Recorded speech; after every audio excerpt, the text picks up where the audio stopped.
Bună seara! Sunteți familia? Vă rog să spuneți numele. Bună seara, Ion Alexandru. Și? Și copilașii, numele copilașilor? Bună seara! Alberto, Mihai și Ionuț Alexandru. Bine v-am găsit! Am înțeles și am văzut pe lunga râului, a lungăvățului, că v-a fost complet distrusă locuința. Spuneți-mi cum s-a întâmplat în ziua de 29 iulie. Păi cum să se întâmple? A venit apa mare dimineața pe la ora 9:30. N-am putut să mai salvăm decât televizorul și cu un frigider. Copiii am fugit cu ei prin pădure în deal, că dacă apa a venit, n-am mai putut să mai stăm, să mai salvăm nimic. Am fugit cu copiii prin pădure și Ați scăpat. Ce mai rămas din casă? un perete și o sobă. Un perete și o sobă. Ce vă doriți privitor la locuință, în viitor apropiat?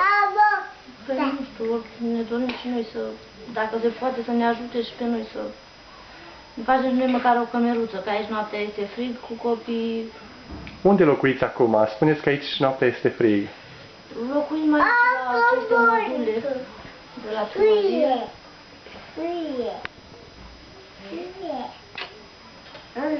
Și aici și gătiți? Da. Da, aici gătim, ne-au dorit și nouă niște oameni un aragaz. Și aici gătim, aici spălăm, aici. Câte persoane locuiți, doamna Lecraru, aici în container? 4 persoane și acum urmează să nasc și Sunteți însărcinată în luna? în luna 8-a. În luna 8-a. Deci în curând veți naște și nu aveți o locuință, nu aveți o... Da, nu avem o locuință și deja ne îmbolnăvim noi și copilul care o să vină acum. Probabil o să stăm că numai prin spitale. Sperăm să nu. Aveți posibilitatea să încălziți containerul noaptea? Avem un Radiator. dar noaptea se oprește.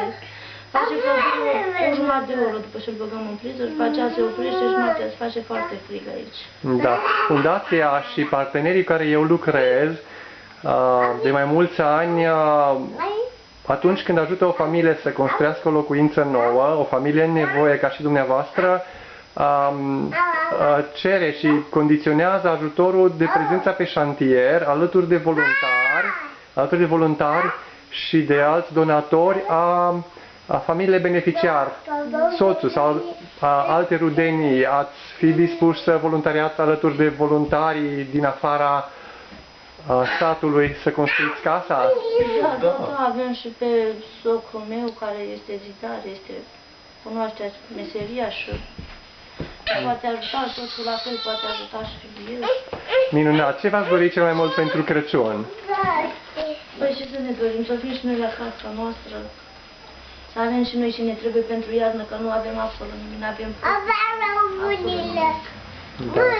Ne rugăm lui Dumnezeu să reușiți să aveți o locuință, să contribuim și noi alături de autoritatea locală, de alți binefăcători, ca până la Crăciun sau cât de curând să aveți din nou dumneavoastră, familia Lecraru, locuința noastră. Iar eu invit binevoitorii, firmele, persoanele fizice, parteneri fundației, autoritățile locale unde este posibil să participe alături de noi în adresarea problemei acestea,